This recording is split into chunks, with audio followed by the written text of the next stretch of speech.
आज ट्रेडमिलवरून पडता पडता वाचलो. रामकृष्ण हरी मंडळी, मी सागर आणि आज मी चाललोय जिमला. खरं सांगायचं झालं तर आतापर्यंत एकदाच जिमला गेलोय आणि आता मी जिम चालू केले परत. आज पहिलाच दिवस होता त्यामुळे सायकलिंग आणि ट्रेडमिल हे दोनच केले.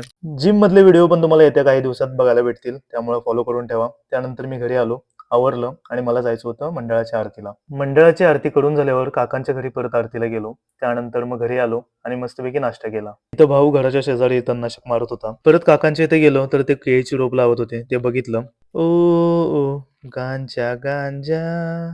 हा गांजा नाही आहे तर आहे देशी कढीपत्ता. गावात थोडं काम होतं म्हणून आवरलं आणि जायला निघालो. बाहेर पडलो आणि पाऊस कधी आला नाही असं झालेलंच नाही. त्यानंतर कॉलेजवर गेलो, एक काम होतं ते केलं आणि लगेच घरी आलो. आज गौरीचा सण होता त्यामुळे पुरणपोळीचा बेत होता. मग काय दुपारी पुरणपोळी आणि येळवण्याच्या आमटीवर रपाटा दिला. थोडा वेळ झोप काढून मग मी गेलो वैरण आणायला. पाऊस होता म्हणून छत्री घेऊन गेलो आणि येताना पाऊस लागू नये म्हणून वैरणीचा बिंडा डोक्यावर घेऊन आलो. मंडळींनो, गेली 26 दिवस तुम्ही माझे व्हिडिओ बघताय आणि चांगला प्रतिसादही देताय. असंच प्रेम तुमचं कायम माझ्यावर असू दे आणि येणाऱ्या काळात नवनवीन व्हिडिओ तुम्हाला माझ्या पेजवर बघायला भेटतील. त्यासाठी तुम्ही आत्ताच फॉलो करा. रात्री मंडळाचा महाप्रसाद होता, तिथं गेलो.